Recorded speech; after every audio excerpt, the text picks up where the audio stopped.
If you're an entrepreneur that wants to get in shape, these 3 tips will help you out. If you're new here, my name is Zach and I own a fitness coaching company for entrepreneurs. And over the last 4.5 years, we've helped a bunch of entrepreneurs get in amazing shape while still going all in on their business. Obviously, I have maintained and built my physique while running my business, and I want to help you do the same. So let's get right into it.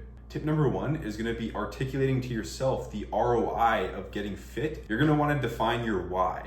What is this going to do for you in all areas of life, including business? So why is this time and energy allocation going to be worth it? How is it going to be a positive ROI for you? What is it going to do for you? What type of impact or ripple effect will it have on your life as a whole, including business? So I want you to define this for yourself right now, because defining your why, in other words, creating psychological fuel for yourself, is one of, if not the most important aspects of beginning your fitness journey.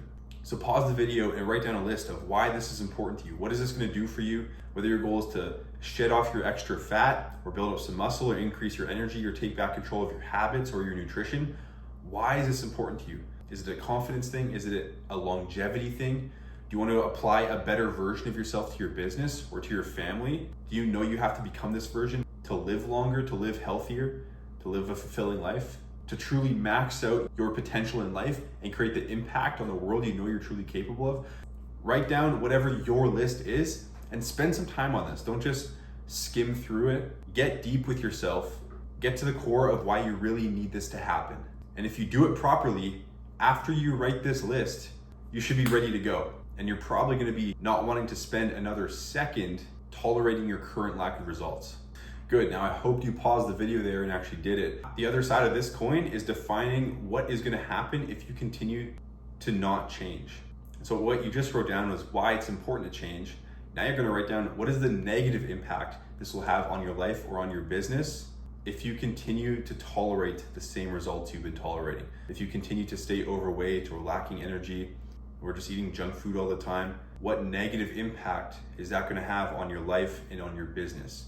Write down another list, respect the list, spend some time on it, go deep, and resume the video when you're done. Okay, good job. And so you just wrote down why this is important to you, the ROI, and also the negative impact this would have on your life if you continue to not change. This is very good. This is very potent psychological fuel, and keeping these things in mind makes executing along the journey a lot easier. Just like you've executed in your business, you've had a strong why, whether that's a financial why, or you want to create a certain life for your family, you want to create a certain impact, you want to create certain lives for your team and your employees. Those whys have kept you running in business. Now you need to do the same with your fitness journeys. Tip number 2 is going to be committing to very feasible standards and habits. So this could look like many different things depending on who you are and what your goals are and where you're currently at with your fitness and self-development journey. But to get the ball rolling, commit to things that are feasible. So instead of going all or nothing, 0 to 100, and committing to hour-long workouts 6 days a week and cutting out all sugar, commit to something feasible, like simply getting in 3 30-minute workouts a week, whether it's a run or a walk or something in the gym.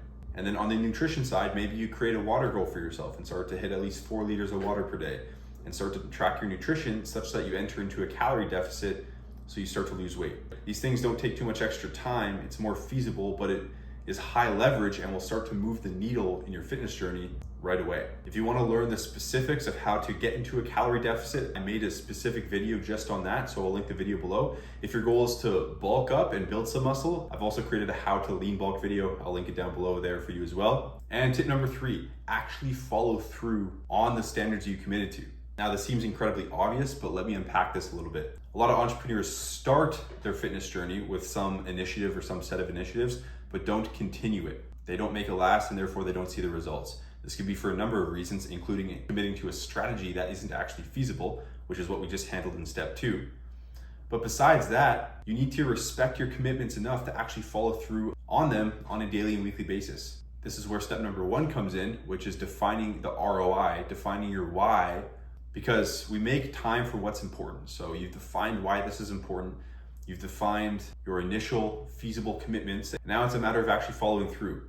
And so I want to set you up for success here with a few tips within this 3rd tip here. Number 1, put whatever you committed to as recurring events in your digital calendar. So whether you committed to 3 workouts a week, daily nutrition tracking, water, put them in your calendar. So for the workouts, make sure there's a 30-minute calendar event in there with enough time to drive to the gym and eat after and shower and do what you need to do. Make sure it's accounted for, make sure it's taking up space in your calendar, because if we fail to plan, we plan to fail. And one of the best ways to not follow through on this is to not make it real in your calendar. Another thing that's important is realizing that breaking promises to yourself is one of the quickest ways to deteriorate your self-confidence. So if you promise yourself that you're gonna follow through and you're gonna do workouts and you're gonna have a nutrition goal and a water goal, perhaps as a random example, by promising yourself that you're gonna do that and then breaking that promise the next day or the next week and just falling off, deteriorates your self-confidence, it deteriorates your self-respect. And in the future, when you say things, you're gonna have less confidence and less conviction that you're actually gonna follow through in certain things.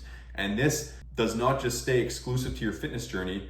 If you're not following through on promises in any area of your life, it affects your confidence in other areas of your life. So make sure that whatever you commit to, you follow through on it, obviously to get the results, but also to become the version of yourself that follows through on exactly what he or she says without deviation. And if you do miss a day, it's okay. Get right back on track. Recalibrate back into the version of yourself you know you're truly capable of showing up as on a daily and weekly basis. And I've made a few other YouTube videos on how to stay consistent, because there are several rabbit holes there. So I'll link those down below as well if you want to check those out and really set yourself up for success. But that's the video for today, guys. I just wanted to give you a few simple tips to get your fitness journey going while still going all in on your business. And if you like custom one-on-one guidance to take back control of your health and your fitness, I'll include the application link down below to book a call with myself to see if you're a good fit for our program. So if you do think having a coach in order to achieve this result in this exact chapter of your journey and to kind of learn the ropes, to learn how to get the results you want, to learn how to actually make it sustainable and make it last in the long term, that link will be down there for you as well. But without further ado, I hope this video was useful for you, and I hope the other videos that I recommended are also going to be useful for you if you decide to check those out. I hope you have a great rest of your day, and I'll see you in the next video. Peace.